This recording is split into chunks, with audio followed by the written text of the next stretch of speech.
Hello, welcome back to the channel, folks. Glad you're here for another round.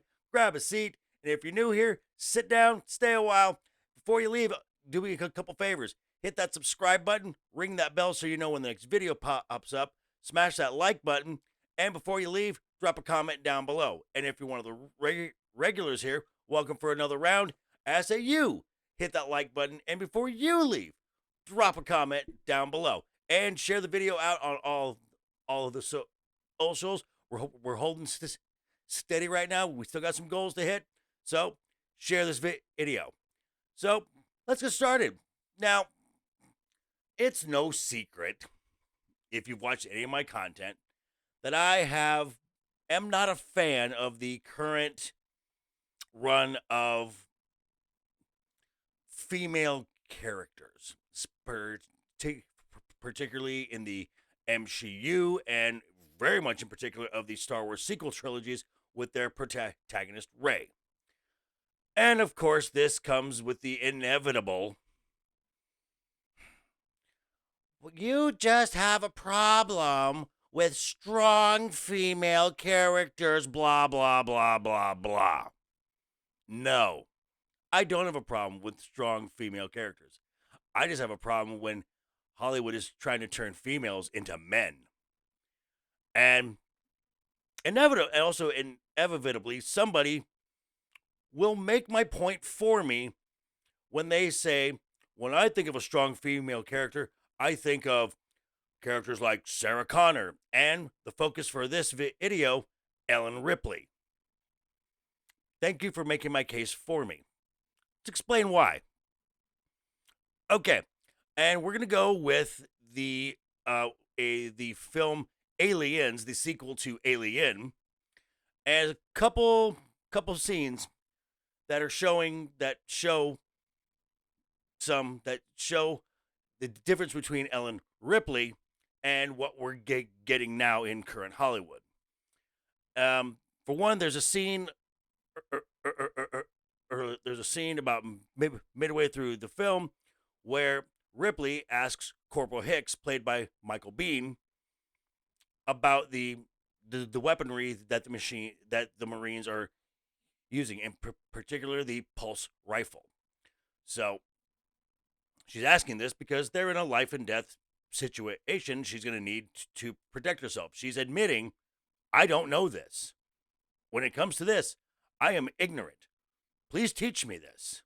And she's going to someone who's an expert, who happens to be a male. Nothing wrong with that. And he even gets to the point to where he shows her, she does practical application to it, loads it, and then she asks, well, what's this? And he says, that's the grenade launcher. You don't need to know about that. And she's like, no, teach me everything. I need to know this. And this pays off later. Another scene toward the end where it's the final battle on the main spaceship, where the alien queen is coming out, and Ripley shows up in the load lifter, which was established earlier on in the film that she had some general knowledge of how to use these things and was actually quite skillful at them when being used as a lifter, as a self-driven forklift. So again, this is something that we've established she has knowledge of. She doesn't just is able to use it. Compare that to some other folks. And then she has an iconic line, which will tie into my third point. And the third point that really encapsulates this is when Ripley goes to rescue Newt. And this is and it's encapsulated in the elevator scene. Now, again, amazing scene. The compound that is being set to self-destruct. So you've got this overreaching. So you got this narrating voice of, be sure you're a safe distance. Compound will self-destruct in 15 minutes. And she's in this elevator and she's going down because they have the tracker to know kind of where Newt is. And she's putting the gun together as she was taught. So that's a payoff. And she's getting everything ready, and she's strapping the flamethrower to the rifle, and she's getting herself set up. She's got her flares. She's got more grenades going. She's ready to go, and she's terrified.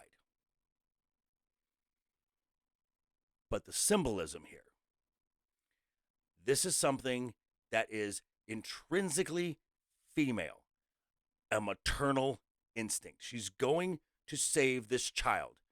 There's a reason the phrase is you don't mess with Mama Bear. Not Papa Bear, Mama Bear. And the symbolism, as this elevator is descending and she's getting herself ready, she's willing to go to the depths of hell and face the devil itself to save this child. And then we go back to the iconic line when she's in the load lifter. And instead of saying something more along the lines of today's strong female characters of the would be like, all right, come get some. No. She says, get away from her, you bitch. That's a mother talking. Oh, believe me. And you moms out there, you know exactly what I'm talking about. And this maternal instinct is something that is inherent, it is so wired into a female's DNA and her mindset. And Hollywood really is kind of shying away from that. So again, what we're getting in Hollywood is they're in wanting to portray strong female characters. They're giving them masculine traits, and it's making these females not female. But hey, that's just my opinion. Turning it back over to you now. Tell me what you think. Name me some other strong female characters, and we can discuss this down in the comments below. But until then, also, hit that subscribe button, ring that bell, smash that like button, share the video, and have a great rest of your weekend, guys. Always have fun. Hashtag keep talking. And always keep that smile on your face. Toodles!